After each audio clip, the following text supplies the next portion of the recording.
দৈনিক সত্যের সন্ধান, ডিএসটিভি। উচ্চমাত্রার ভূমিকম্পে কেঁপে উঠল ঢাকা। আতঙ্কে রাস্তায় নেমে এসেছে হাজার হাজার মানুষ। দৈনিক সত্যের সন্ধানের সাথে যুক্ত আছি আমি সাইমা। আজ বৃহস্পতিবার হঠাৎ করেই উচ্চমাত্রার ভূমিকম্পে কেঁপে উঠেছে রাজধানী ঢাকা। মাত্র কয়েক সেকেন্ডের কম্পনে আতঙ্ক ছড়িয়ে পড়ে শহর জুড়ে। অফিস, আদালত, শপিং মল, বাসাবাড়ি সব স্থান থেকেই মানুষ ছুটে বের হয়ে আসে খোলা রাস্তায় ও মাঠে।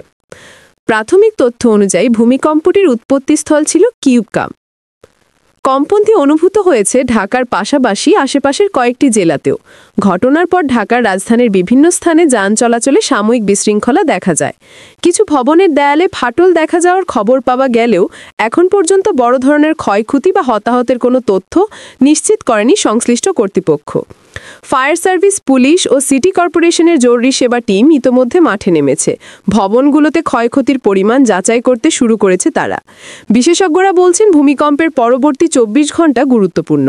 নাগরিকদের অপ্রয়োজনীয় আতঙ্ক না ছড়ানোর পাশাপাশি সতর্ক থাকার পরামর্শ দেওয়া হয়েছে।